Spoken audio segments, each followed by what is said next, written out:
Jika kalian menekan video ini, maka kalian akan mengetahui alur cerita dari film ini.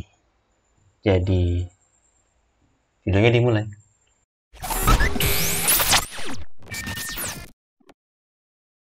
Film ini mengisahkan Randall McMurphy, seorang pria yang gemar membuat kerusuhan di lingkungannya, yang kemudian dimasukkan ke rumah sakit jiwa karena dianggap gila oleh orang-orang. Di rumah sakit itu, ia dijaga oleh beberapa perawat yang dikepalai oleh perawat Pratchett. Rumah sakit itu berada di bawah pengawasan Dr. Dean Brooks selaku kepala rumah sakit jiwa.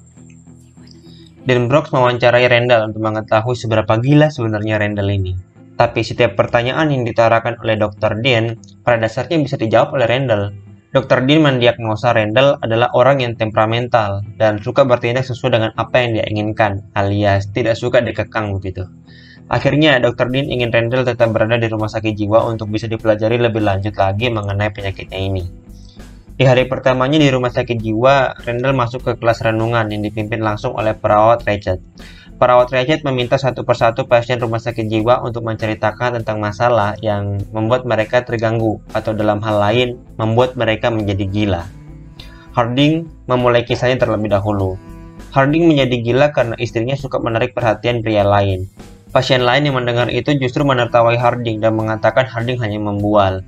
Harding yang tidak terima lantas melawan balik, dan kericuhan di antara mereka lalu mempengaruhi Cheswick, orang yang tidak suka berada di lingkungan yang ribut. Untuk menenangkan semua pasien, mereka kemudian dibawa ke lapangan rumah sakit jiwa untuk menghirup udara segar. Di sana, Randall mengambil bola basket dan memainkannya. Ia mengajak seorang pria Indian yang dijuluki Chief untuk bermain bersamanya. Tapi Chief yang tuli dan bisu tidak mengerti dengan apa yang dikatakan Randall. Randall lalu meminta bantuan Bancini, salah satu pasien yang suka kelelahan sendiri, padahal tidak ngapa-ngapain, untuk menggendong Randall agar Randall bisa mencontohkan cara slam dunk pada Chief. Tapi Bancini yang kelelahan bukannya membawa Randall ke keranjang basket, justru membawanya keluar lapangan.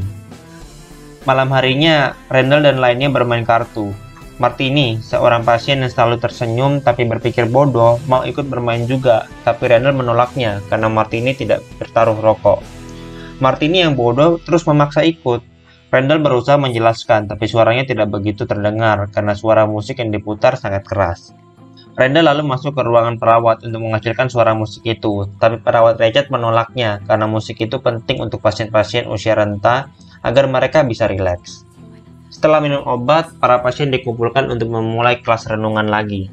Randall memotong kelas itu dan menyarankan untuk mengubah kelas renungan untuk menonton pertandingan Piala Dunia yang sedang diputar di TV. Karena Randall terus memaksa, perawat Pratchett lalu mengadakan voting, dan rupanya hanya Randall dan Cheswick yang setuju dengan usulan itu. Akhirnya, mereka pun batal menonton Piala Dunia. Setelah kelas selesai, para pasien berkumpul di kamar mandi untuk kembali bermain kartu. Randall yang kesal karena mereka gagal menonton Piala Dunia, lalu menyiram mereka semua dengan air keran.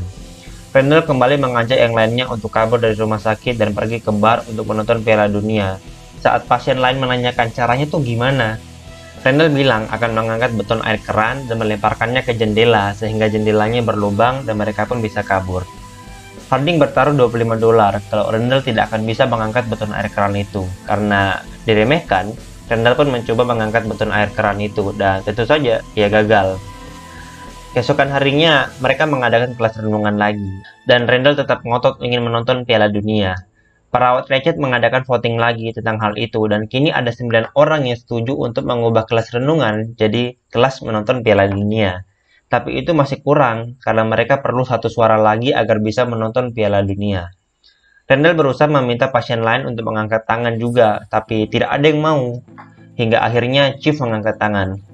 Randall segera melaporkan hal itu pada perawat Pratchett, tapi perawat Pratchett mengelak bahwa kelas renungan sudah selesai dan mereka bisa mengajukan ide itu di kelas renungan yang berikutnya. Karena kesal tidak bisa menonton Piala Dunia, Randall akhirnya duduk di depan TV dan menganggap mereka sedang menonton Piala Dunia dan ribut sendiri kayak orang gila gitu. Siang ini, rumah sakit mengadakan sesi tamasya untuk para pasien rumah sakit jiwa agar mereka bisa melihat-lihat kota. Randall yang tahu dengan sesi itu lalu keluar duluan dari rumah sakit dan menyelinap ke bus yang akan membawa para pasien berjalan-jalan.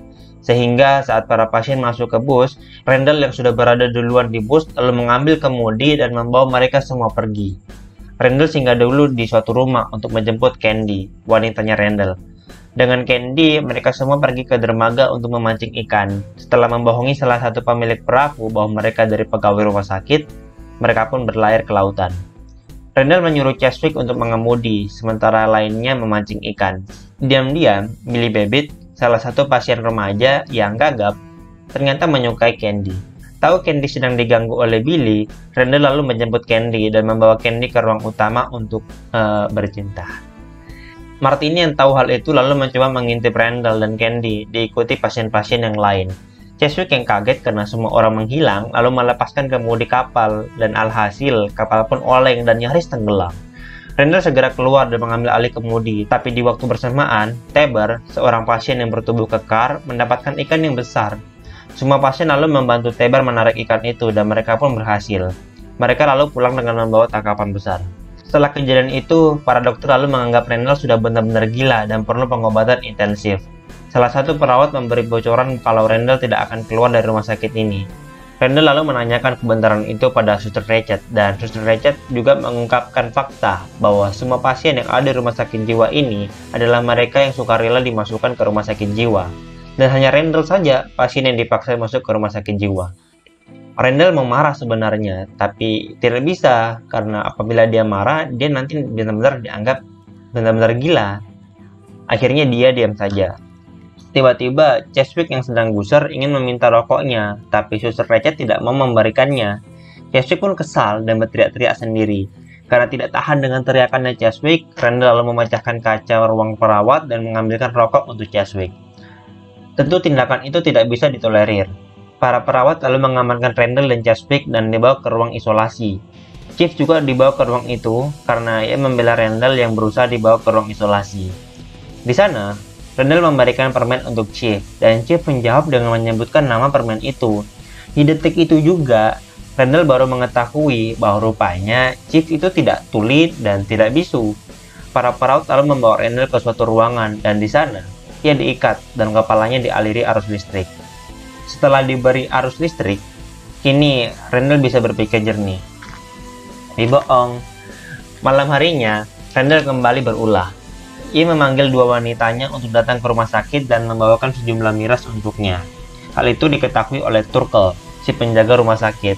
Tapi setelah disuap miras oleh Randall, akhirnya Turkel mengizinkan Randall masuk membawa wanitanya. Tapi hal itu berubah menjadi malapetaka. Randall membangunkan semua pasien dan mengajak mereka minum miras bersama-sama. Mereka juga mengacaukan ruangan perawat. Turkel yang menyadari kesalahannya lalu menyuruh mereka semua keluar dari ruang perawat. Tapi karena sudah terlanjur mabuk, akhirnya Turkel malah tertidur. Kekacauan kembali berlanjut dan mereka mengacaukan ruang utama. Setelah puas mabuk-mabukan, Randall berencana kabur dari rumah sakit. Tapi Billy meminta satu hal pada Randall, bahwa Billy ingin menyatakan cintanya pada Candy. Randall lalu membawa Billy menemui Candy dan menyuruh mereka bercinta dalam ruangan sementara Randall akan menunggu mereka hingga mereka selesai. Tidak disangka, pagi datang dan rumah sakit sangat kacau. Perawat Ratched datang dengan sangat kesal. Yang paling membuatnya kesal adalah ia menemui Billy bercinta dengan wanitanya Randall. Perawat Ratched yang mengenal ibunya Billy akan melaporkan apa yang dilakukan Billy pada ibunya. Billy memohon pada perawat Ratched agar hal ini tidak diberitahukan ke ibunya, tapi perawat Ratched tidak mau mendengarkan. Akhirnya, setelah dibawa ke ruangannya untuk nanti dibawa ke ruang isolasi, Billy mengambil pecahan kaca dan menggerek lehernya sendiri. Kemudian, meninggal dunia. Randall menyalahkan perawat Ratched atas kematian Billy dan kemudian mencekik perawat Ratched. Perawat Washington datang dan kemudian memukul Randall dari belakang, yang kemudian membuat Randall pingsan seketika. Kini Randall sudah menjadi pasien yang benar-benar butuh perawatan khusus. Sehari-harinya, ia beraktivitas di ruangan isolasi, dan hanya saat malam ia kembali ke kamarnya. Chief lalu mendatangi Randall. Randall bertanya, kenapa Chief tidak pergi dari sini? Dan Chief bilang kalau ia menunggu Randall. Tapi setelah mengucapkan kalimat yang manis itu, entah kenapa Chief justru membunuh Randall dengan menggunakan bantal, lalu mengangkat beton air yang dulu tidak bisa diangkat oleh Randall, lalu melemparkannya ke jendela. Kemudian Chief kabur dari rumah sakit jiwa. Videonya selesai.